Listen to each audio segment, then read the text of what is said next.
In peace I will both lie down and sleep, and for you alone, O Lord, make me dwell in safety. Brothers and sisters, our verse today is coming from Psalm chapter 4, verse 8. Let's dive into it. Family, today's verse devotional is called Game of Glory. Glory, right? It can feel hard to define, but we all have a sense of what it means. We know what it looks like when someone is living lives for their own glory, like King Saul. It never ends well. And we've heard the command to live for the glory of God. But what does that actually mean? The glory of God is the endless wonder of everything that makes Him who He is. Family, it is His beauty, it is His greatness, it is His holiness on display in everything He does. And no one champions God's glory more than God Himself.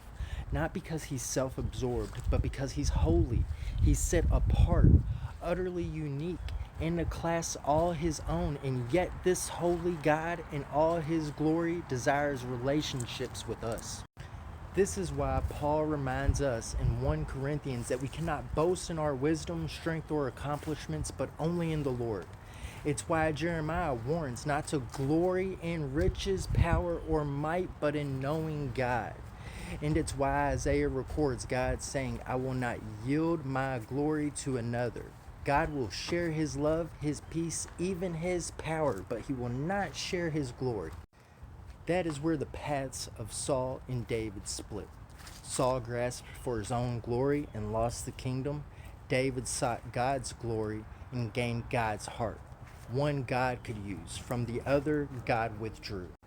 And why did David gain God's heart? Because David remembered what he was created for, family, to glorify God. We were created to glorify God. And when we seek, serve, love, worship, and obey Him, we find our deepest satisfaction. To glorify God is simply to recognize Him for who He is and to reflect the truth to those around us so that we are filled and others find what their souls are searching for. The most loving thing God can do is uphold His glory, and the wisest thing we can do is stop chasing our own, and as Paul says, start boasting in Him. And to bring it to a head, family, where in your life are you tempted to chase down your own glory instead of God's? And how can you lay it down today so you can find refuge in the Lord? You know this guy loves you. God loves you way more than this guy loves you, and you matter way more than that. Family, God willing, I will see you sooner than later. God bless.